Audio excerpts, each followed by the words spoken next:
I saw a tweet from Donald Trump, who's back. He's back on X. Real Donald Trump says, the Republican Party will use its best efforts to eliminate daylight savings time, which has a small but strong constituency, but shouldn't. Daylight saving time is inconvenient and very costly to our nation. And you know, David, as somebody who moved to Arizona from California not that long ago, 5 years ago, the lack of daylight savings time here, the fact that we don't change times, is like one of my favorite things.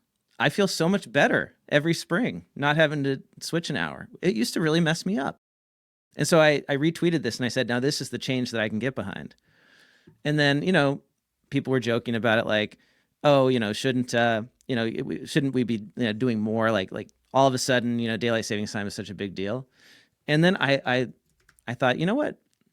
I'm curious. What is the economic cost of daylight savings time?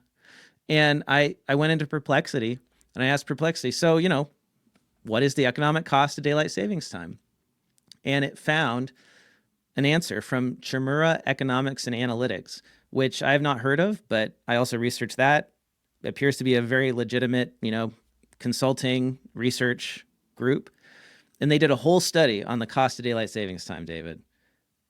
It's $672 million annually. Daylight savings time costs this country $672 million annually. And you might wonder, how is that possible? Well, in the week following when we switch back, when we lose an hour in the spring? I grew up in Arizona. I have no clue how it works. You have no idea? You have no idea how it works? So in the week, it's in the spring when people lose an hour, heart attacks and strokes increase in a meaningful way. So there's a 5% increase in heart attacks and an 8% rise in strokes right after daylight savings time. There's also a notable uptick in workplace injuries and a 6% increase in traffic accidents the following day. And so if you add up the additional cost of the heart attacks, strokes, injuries, and traffic accidents, you get to like $672 million.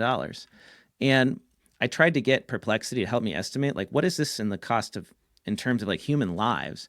And it's like anywhere from like hundreds to thousands of people die every year because of daylight savings time. So I think this is something that we could all get behind.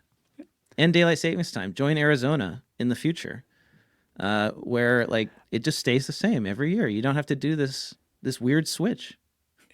And maybe as business owners, we should lobby for this because this bites us twice a year at our company in massive ways where we've misscheduled a webinar before. Every time there's meetings for about a 2-week period, you have to check every appointment on the calendar because there's miscommunications with Pacific versus Arizona versus Eastern. It's a big mess because half the year we're 3 hours from New York. Other half the year we're 2 hours from New York. Half the year we're exactly the same as Pacific.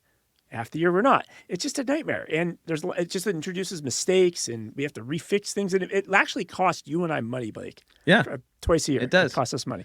So, you know, I really am like bullish on this effort in the incoming Trump administration to reduce the waste and bureaucracy in the federal government and just in general.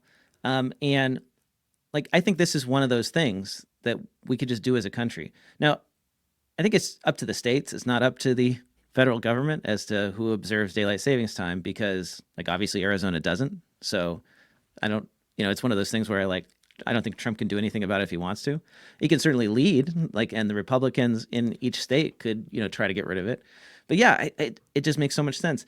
And we shouldn't be just focused on like big picture stuff, like big amounts, like trillions of dollars kind of programs. It's like there's probably tons of stuff in our economy that relates to the government that we could get rid of that would stack up, right? Stack up programs that waste $600 million. And just keep stacking those up. And that's how you get to billions of dollars. And that's how you get to $1 trillion or more.